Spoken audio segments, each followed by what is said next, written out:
Hello friends, how's it going? This is David Potts with Song Notes, and today a quick lesson where I show you how to pick up your guitar and play Attention by Charlie Puth. Now this whole song only uses 4 chords, and this little riff here, I'm going to teach it to you. It's played over the entire song, so it's a quick little bite-sized one to play. Definitely is fun to practice. I've had a good time with it, and I want to teach it to you.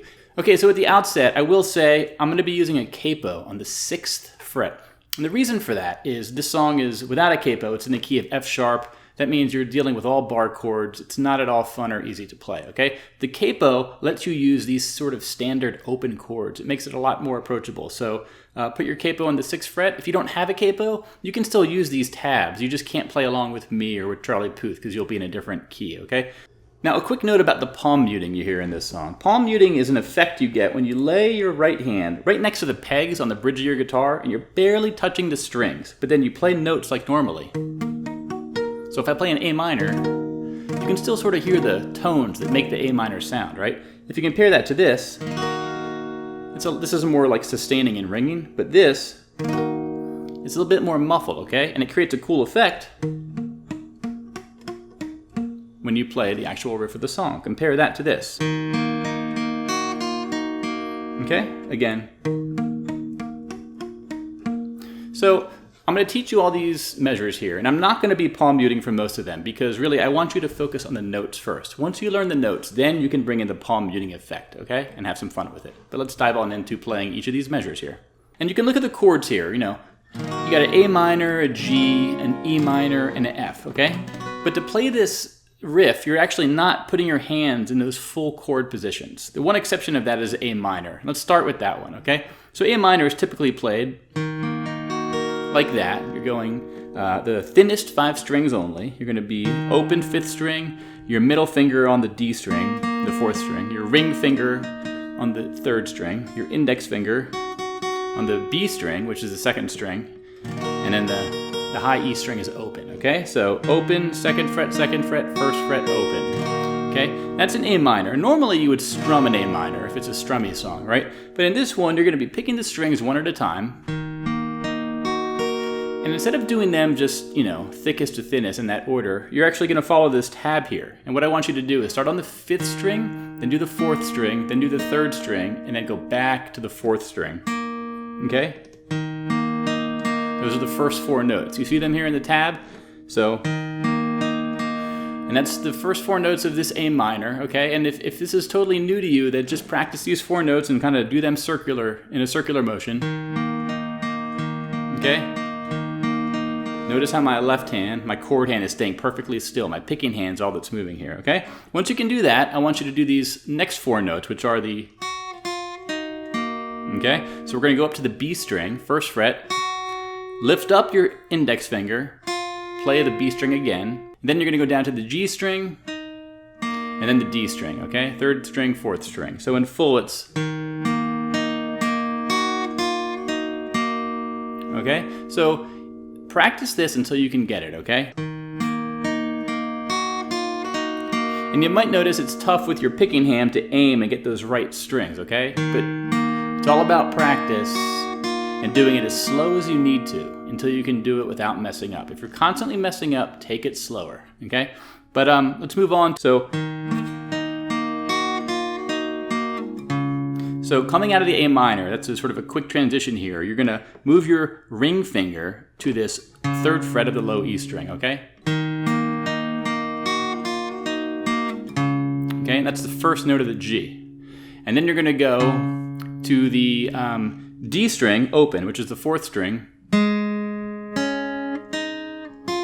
And what I'm doing there is doing the 4th string, open, 3rd string, open, 3rd string with the 2nd fret with my middle finger, and then an open B string, okay? So in sequence, the G sounds like this.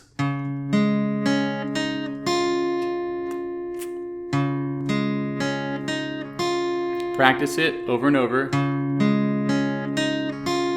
Okay? And once you get the G, I recommend bringing the A minor into it. So take it slow.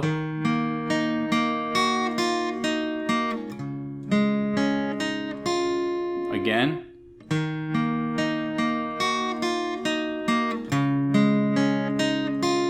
Okay, so now you have the first 2 measures.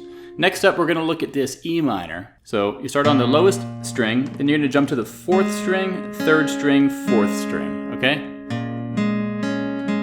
Again, break it into small phrases. And once you can do that, you're going to do the last 4 notes, which are very similar to what you did for the A minor. Okay, so B string, and then 2nd fret G string, open G string, and then D string, okay? Get that phrase down, and then put the whole E minor together. Okay, so it looks like you're only playing 1 note for this, 1 note with your left hand on this whole E minor, okay? And then finally the F. Now the F, you're gonna play 1 finger at a time here, but you start on the 1st fret of the low E string, then 3rd fret of the 5th string, 3rd fret of the 4th string. Try to keep your left hand in this position. Then you're going to go open 4th string to 2nd fret 4th string. So, and the trick with this one is you can sort of put your fingers down with your left hand 1 at a time and do them in the order of the notes you're going to play. So, see what I did there? I kind of put my fingers down just ahead of when I picked them. Again. And why I say this is when you're switching from the E minor, you don't have to have your whole left hand ready to go in its full shape before you play the first F note. Number one, that's going to make you give a lot of work to you. You know, you're going to have to move really quick and move really fast, but really you have time because you're only picking 1 note at a time. So, and then the final 2 notes of the F are this 3rd fret and 4th fret of the low E string with your middle and ring finger, okay? And then you go back to the A minor. All right, so that's the whole sequence. Great, so otherwise, that's how you play each measure. Now, the trick to sort of mastering this is you want to really be aware of the timing and you want to play at a consistent sort of speed. And that really, when you're practicing this, might mean slowing it down. And, pay attention to the numbers here, which show you the count of everything. So it's 1 and 2 and 3 and 4 and 1 and 2 and 3 and 4 and so I'm trying to count in a very methodical, even tempo. And if you're making mistakes, that means you're probably going too fast. So take it even slower. Okay, so that's one key: is go as slow as you need to. Another tip I have is, again, to break this into phrases. Don't feel like you have to play the whole thing through when you're first learning it. Break it into 1 measure at a time, or even half a measure. So again, those first notes of the A minor section, just the first 4 notes. Just do these over and again. And then when you're ready, move into the next part. And when you can do both those perfectly, then practice putting them together.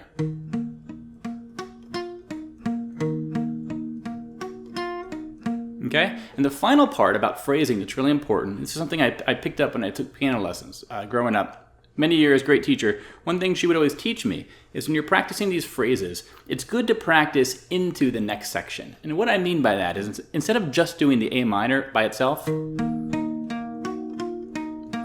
always practice doing it into the first note of the next measure. And what that is putting the G, your ring finger, on the 3rd fret, low E string. Because what that lets you do is when you're practicing this A minor over and again, you're sort of getting used to that motion of going with that transition there. Because in reality, that's what you're going to need to do. And that's a hard part of the song, is getting your fingers from the A minor to the G quickly, okay? So if you're doing that transition as part of the A minor phrase, it's going to make doing the G that much easier, okay? So look for those phrases. Another one is the E minor to the F. Putting your first finger down, your index finger on the 1st fret of the low E. Okay? If you practice doing that, it's going to make it easier when eventually you know the E minor and then you practice the F. And then again, doing it to the first note of the A. Okay? So again, some tips there as far as breaking things into phrases. And then when you do the phrases, it's good to practice into the first note of the next phrase, okay? But otherwise, that's all you need for this song. If you want to take these chords and strum them for the whole song, you can. You can do any kind of strumming pattern you want. I'm just doing all alternating down strums here. But that's for another lesson, another time. But I hope this was helpful for you. If you have any questions, let me know in the comments. And if you like this lesson, please subscribe and let me know what other songs you might want to hear, whether it's by Charlie Puth or anybody else. I'm always doing new lessons, and I love to take requests when I can. One more plug, check out the website, playsongnotes.com. You can find the tabs for this lesson, all my other stuff. If you absolutely love this lesson and it helped you, throw a buck or two in the tip jar. It supports me in this project, and it helps me put out new lessons with better gear. So that's always a good thing. But otherwise, I'm going to let you go. Remember, I want you to pick up that guitar and play. Have a good one. Bye-bye.